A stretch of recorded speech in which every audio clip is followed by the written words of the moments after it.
Welcome back. Well, details about how Medvedev will handle foreign policy remain largely unknown, and Russia is currently at odds with the United States and Europe over several issues. Well, Russia opposes Kosovo's US-supported declaration of independence from close ally Serbia in February.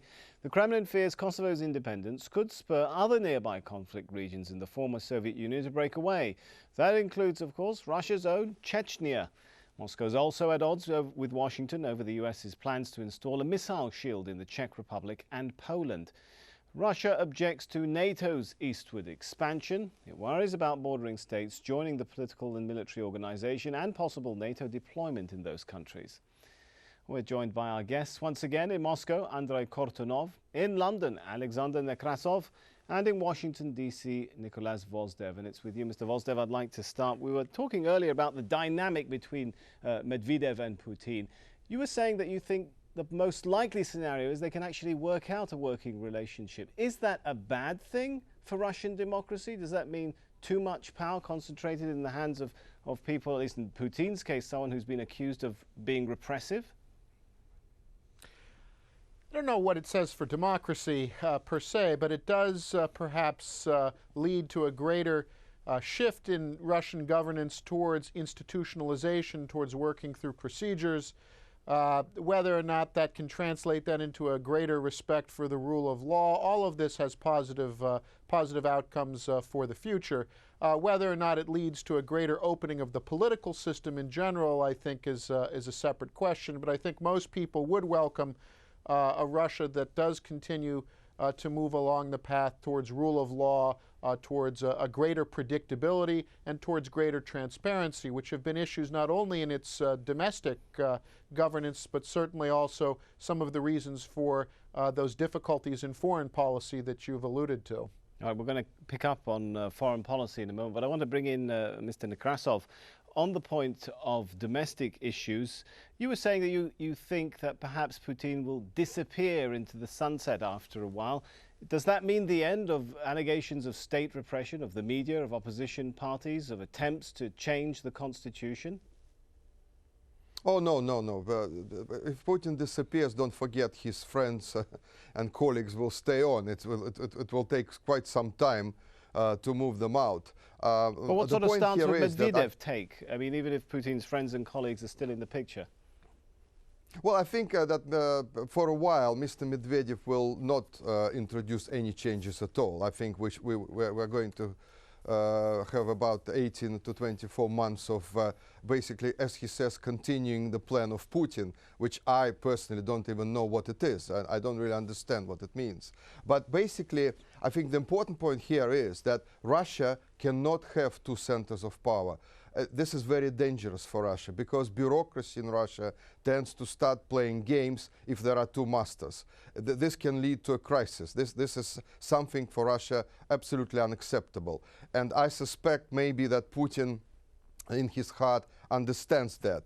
So I think that this gradual sort of distancing himself would probably be the best scenario for Russia as a whole. Well, let's shift gears and talk a little bit about foreign policy. I wonder if I can bring in Mr. Kortunov once again. Do you think most countries, looking at the reaction we've heard so far, have kind of put aside questions about were the elections free and fair and decided just to do business as usual with Moscow after these elections?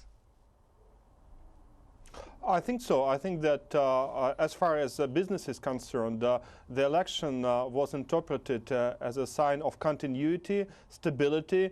So basically, it's a good sign for business, at least in the short run. I think that investors were reassured and trade partners were also assured that Russia continues to be a reliable partner. And what then will it mean in terms of issues like relations with the West, particularly the issue of Kosovo's declaration of independence, perhaps the latest thorn in relations between Russia and the West? Well, I think that we witnessed a very dangerous trend in the Russian foreign policy under Mr. Putin, especially during the last years of Mr. Putin.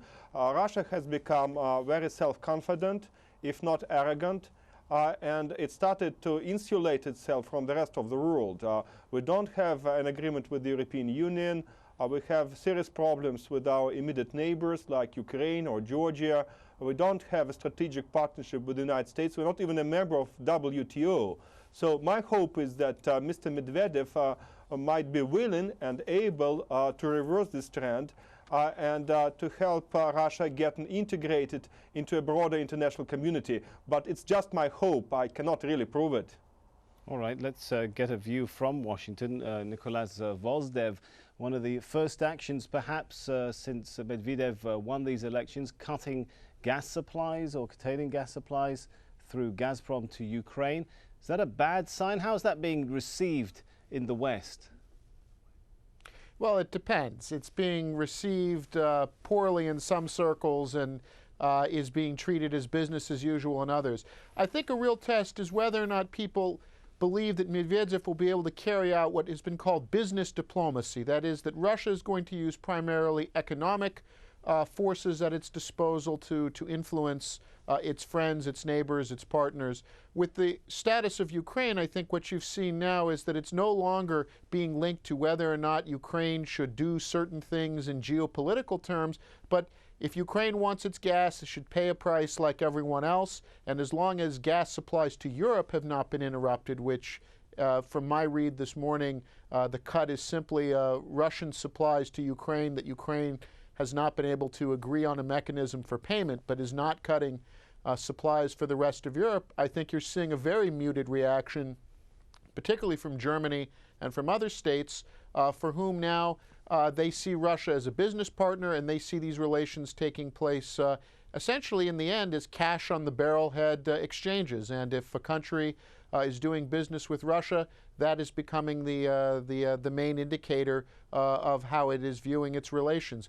With the perspective here from the United States, let me add one of the things that is most interesting, which you have not seen before, is that there is now a split in the United States between what I might call the Washington consensus, which is largely politicians who look at Russia and see strategic threats or backsliding on democracy, and Wall Street, which is very positive on what has been happening in Russia, was very positive about the Duma elections last December, is positive about the changes that are taking place now, precisely because they see this theme of continuity, Russia having 8% economic growth in 2007, excellent market for investment, and I think to some extent Medvedev may have more appeal to Wall Street than he will to Washington. All right, Alexander Nekrasov, I asked you earlier this question. I want to ask you again, but in the context of foreign policy. If Putin does indeed fade into the sunset, what does that mean for Russia's stance on international issues, Iran, the Middle East peace process, NATO expansion, missile shields? What can we expect from Medvedev on those sorts of issues? Can he move beyond the shadow of Putin? Well, I think that gradually, I think that Russia will soften on many positions. I was define soften there for me. Sorry, define soften for me. Well. For example, 2 years ago, I was saying that expect Russia to adopt a hardline position towards the West and on many points because of the elections approaching, and that happened. A lot was to do with those presidential elections, because in the Kremlin there is a misconception still that the Russian people would love to see its leaders stand up to the West, be tough with the West.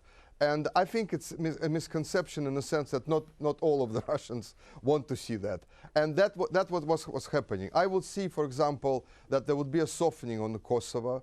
There would be some sort of a deal with the Americans. I suspect the Americans, by the way, put that anti-rocket shield in Europe, or planning to put it there, just as a bargaining chip with Iran. I think they will offer Russia quietly behind the scenes, we will not put in the rockets, you stop helping Iran with its nuclear program. So I think we will see a lot of diplomatic activity going on, the softening of the Russian position. Right. I only hope that Mr. Medvedev will change his top advisors on foreign policy, because this is something that he has to do to achieve any success there. Time will tell and we will see, but it's now time to thank our guests. Unfortunately, time has run out. In London, Alexander Nekrasov, a political analyst and former advisor to President Boris Yeltsin. In Moscow, Andrei Kortunov, president of the New Eurasia Foundation in Moscow.